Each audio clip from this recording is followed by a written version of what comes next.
Bien, buen día chicos. Este es parte del trabajo interdisciplinario entre diferentes materias del anexo rural Itapu de cuarto año.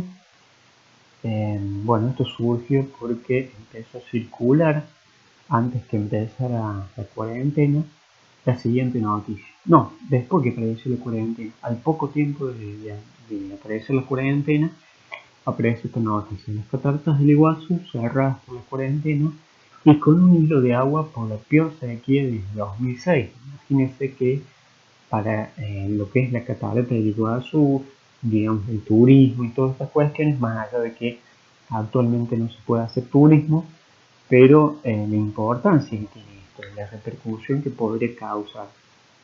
Bien, esta sería en la zona de estudio, que sería el sur de Brasil. En Paraguay, abarcaría la Argentina, el norte de Argentina, nordeste de Argentina, y eh, eh, tiene que ver con la cuenca hidrográfica del río Paraná y del Plata. Bien, a ustedes les tocó, al grupo de ustedes les tocó, el grupo de ustedes que está integrado por Matías Agüero, Gabriel Calderón, Dayana Romero y Luciano Tinerelo. El clima, ¿no es cierto? ¿Cuál es la diferencia entre clima y tiempo?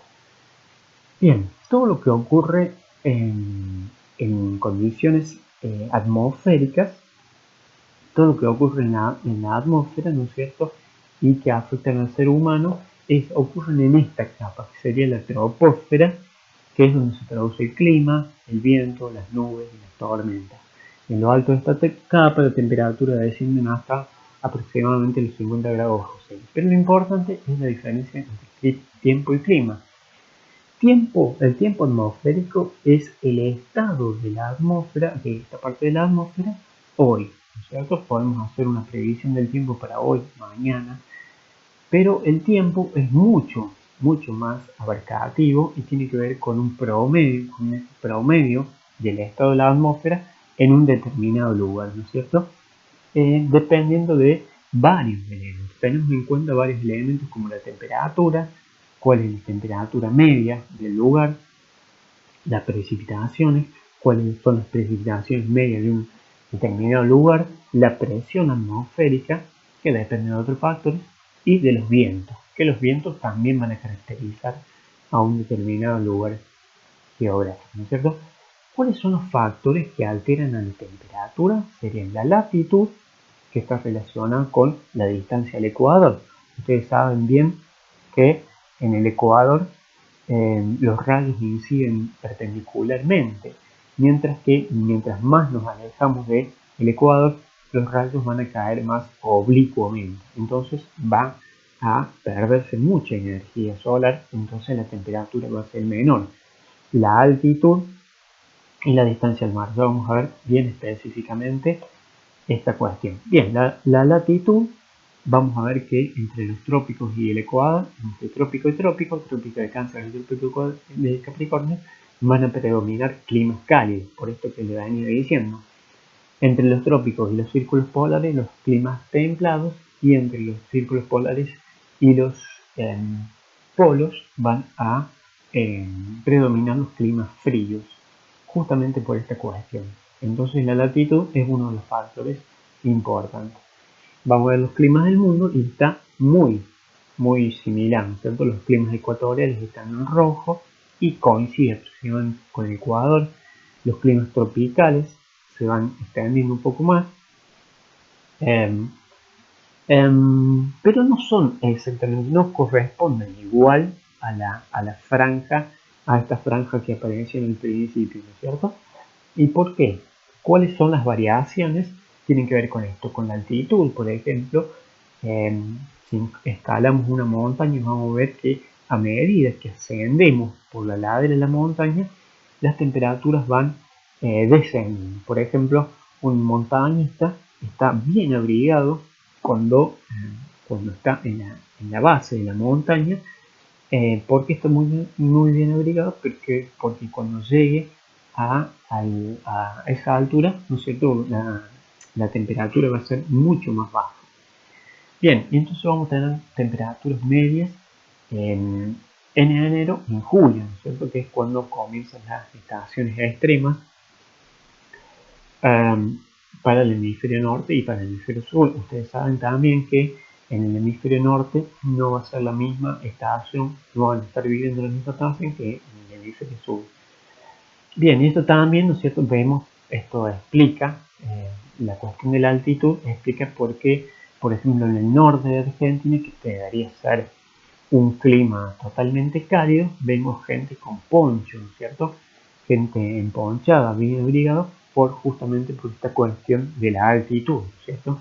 En estos sectores, en Salta, en Jujuy, hay mucha altura, entonces la temperatura no es tan alta, ¿no es cierto? Bien, ¿cuáles son los factores que alteran las precipitaciones? La distancia al mar, el centro de presiones, la dirección de los vientos y el relieve u orografía, que es lo mismo, ¿cierto?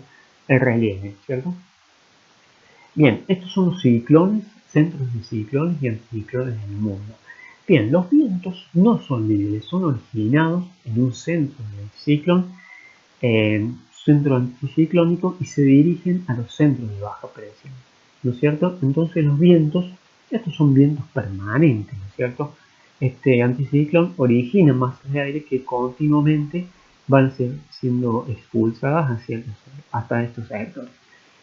Acá también, este es el Atlántico Sur, y este anticiclón va a expulsar masas de aire que va a dirigirlas hacia el continente, ¿no es cierto? Desde el mar hacia el continente.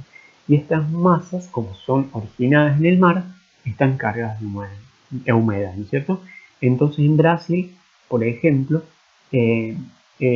estaría influyendo esta masa de aire, este anticiclón, ¿no es cierto?, que emite masas de aire desde el mar hacia el continente.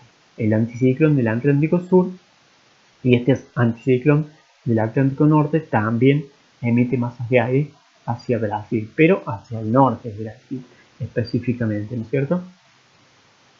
Bien, entonces como decíamos, los centros anticiclónicos van a ser uno de los factores predominantes en las lluvias, la dirección de los vientos, porque vemos cómo avanzan los vientos hacia este sector, la dirección de los vientos y la escasez de barreras orográficas, ¿no es cierto? Entonces este anticiclón del Atlántico Sur va a generar precipitaciones. Entonces acá esta zona va a ser la más donde más genera precipitaciones. Esta va a ser una zona media de precipitaciones y acá ya va a llegar, digamos, bastante seca la masa de aire. Bueno, y acá influye este anticiclón, ¿no es cierto? Estas son corrientes marinas, entonces no influyen, pero poco en el sistema sistema climático. Bueno, y la distancia anticiclónico también va a influir no solamente en América, sino específicamente en Argentina. Esta zona va a ser la más lluviosa, que es la más cercana a los anticiclónicos, y de poco van a ver cómo va variando, va degradándose de poco, ¿cierto? Las precipitaciones, van decayendo las precipitaciones hasta llegar acá, que digamos va a generar precipitaciones muy escasas. La orografía, ¿no es cierto?, depende si, digamos, pueden constituirse como una barrera a los vientos, ¿no es cierto? Bien, por ejemplo acá vemos que los vientos generan precipitaciones de este lado de la montaña y del otro lado va a pasar como seco, ¿cierto? Bien, acá está la distribución de las precipitaciones en América específicamente, y vemos, por ejemplo, que van decayendo las precipitaciones de este sector desde el noroeste, van decayendo desde el nordeste hacia el sudoeste. Bien, esos serían estos son los climas de América del Sur. Ustedes tienen que hacer un mapa relacionado con esto, con los climas de América del Sur, pueden copiarlo de acá. Bien, y después empezaron a aparecer hace unas décadas una serie de conceptos para digamos, tratar de entender un fenómeno mundial que está ocurriendo, ¿cierto? Cambio climático, aumento